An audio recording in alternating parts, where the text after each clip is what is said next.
प्रदेश कांग्रेस और प्रतिपक्ष के नेता भूपेंद्र सिंह हुड्डा द्वारा चलाए जा रहे जन आक्रोश रैलियों के आयोजन की कड़ी में 7 जनवरी को बड़ौदा विधानसभा की रैली होनी है। रैली के आयोजक विधायक इंदुराज नरवाल रैली को सफल बनाने में दिन रात एक किए हुए हैं।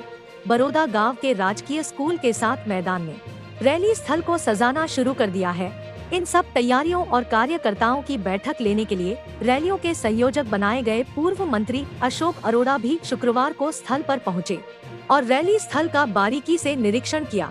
इस दौरान इसराना के विधायक बलबीर बाल्मीकि, डॉक्टर कपूर नरवाल, अनूप मलिक, जोगिंद्र मोर, कुलदीप गंगाना, पूर्व सरपंच दलबीर मोर, गांव की सरपंच सीमा खासा और योगी आदि मौजूद रहे। क्योंकि आज की सरकार जो है हर मोर्चे पे विफल रही है। आज बेरोजगारी बढ़ रही है, क्राइम बढ़ रहा है, रोजगार ना मिलने की वजह से बच्चे नशे की तरफ जा रहे हैं। तो एक विपक्ष की भूमिका निभाते हुए कांग्रेस पार्टी ने निर्णय लिया था कि 1 नवंबर से पूरे हरियाणा प्रदेश में जन आक्रोश रैलियां करके जहां इस सरकार के खिलाफ लोगों को जागरूक किया जाएगा, वहां कांग्रेस पार्टी से जुड़ने की अपील भी की जाएगी। उसी कड़ी में 7 तारीख को बड़ौदा विधानसभा क्षेत्र की रैली अब बड़ौदा गांव में होने जा रही है। उसी सिलसिले में आज यहाँ पर आए हैं कि किस प्रकार के इंतजाम है पार्किंग का। दूसरा, तो आज जो माहौल है, मैं एक बात कह सकता हूँ कि जिस प्रकार से आज रैलियों में और कार्यकर्ताओं के जो समारोह हो रहे हैं, आप मिलन समारोह की बात करें या कार्यकर्ताओं के सम्मेलन की बात करें, जिस प्रकार से पूरी तरह से लोग आ रहे हैं, उससे मैं निश्चित रूप से कह सकता हूँ कि लोग परिवर्तन का मन बना चुके हैं और देश और प्रदेश में परिवर्तन होगा कांग्रेस की सरकार। हमने 1 नवंबर से शुरू की थी, बीच में 1 नवंबर को दौर में की थी। उसके बाद क्योंकि चुनाव आ गए और चुनाव 5 स्टेटों में होने के बाद हमने 3 दिसंबर को इसराना में की थी। उसके बाद 24 तारीख को हमने सिरसा में की, 25 को सफीदों में करी और अब यहाँ 31 को लाडवा थी, 7 को यहाँ है। उसके बाद जैसे लगातार हर विधानसभा क्षेत्र में और जिलावार कार्यकर्ता सम्मेलन चल रहे हैं, क्योंकि मैंने पहले कहा कि आज सरकार से लोगों का विश्वास उठ चुका है और यही कारण है कि मुख्यमंत्री को विधानसभा में गीता की शपथ उठानी पड़ी कि मैं खाने नहीं दूंगा।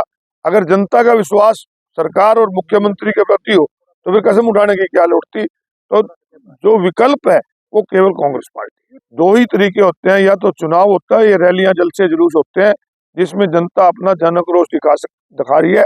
और जन आक्रोश जो है आज इस तरह है कि आज कोई सत्ता पक्ष की भीड़ नहीं है।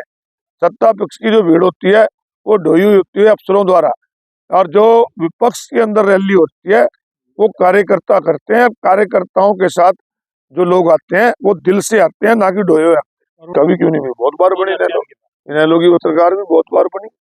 और ये इनेलो का संगठन भी मजबूत था। और आज क्योंकि विकल्प कांग्रेस पार्टी है और कांग्रेस की रैलियों में भीड़ आ रही है, और निश्चित रूप से आप देखना कि हरियाणा प्रदेश के अंदर बदलाव आएगा।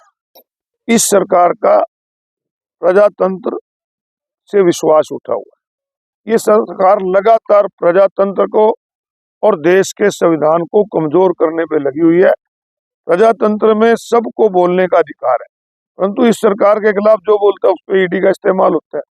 और इस संविधान के साथ तो इतना खिलवाड़ कर रही है हरियाणा प्रदेश की सरकार कि ये बाबा साहब द्वारा बनाए गए संविधान को ही नहीं मानते। एक तरफ तो कहते हैं कि हम कच्ची नौकरियां दे रहे हैं, कौशल विकास के माध्यम से हमने 95,000 नौकरियां दी, पर संविधान के अंदर तो नौकरियों के अंदर आरक्षण है।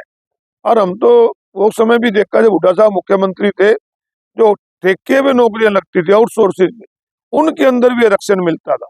आज सरकार द्वारा जो नौकरियां लगाई गई है उसमें भी SC BC का जो 47% आरक्षण है, ये कट्टर सरकार खा रही है। ये संविधान और प्रजातंत्र के खिलाफ।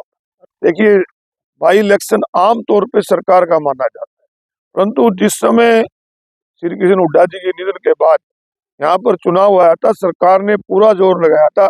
उसके बाद भी बड़ौदा के जागरूक मतदाताओं ने कांग्रेस पार्टी में विश्वास करते हुए, हुड्डा साहब पे विश्वास करते हुए इंदुराज नरवाल को जिताया था।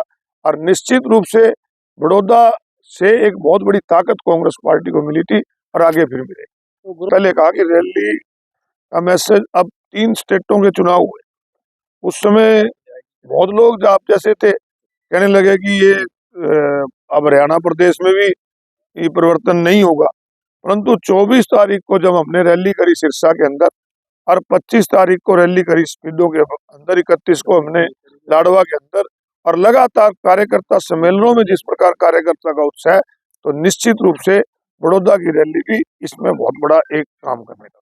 ईडी का इस्तेमाल अपने विरोधियों के लिए सदा करते आए हैं, परंतु वहां पर वो एक बहुत बड़े कारोबारी हैं, कितना उनपे पैसा मिला ये तो ईडी वाले बता सकते हैं। तो जौन से हथियार है वो बता सकते हैं कि नजायज है कि असली है, परंतु इस प्रकार से चुनाव के समय इस प्रकार की रेड निश्चित रूप से कहीं न कहीं राजनीतिक लोगों को दबाने का प्रयास है। बड़ौदा से सारिका की रिपोर्ट।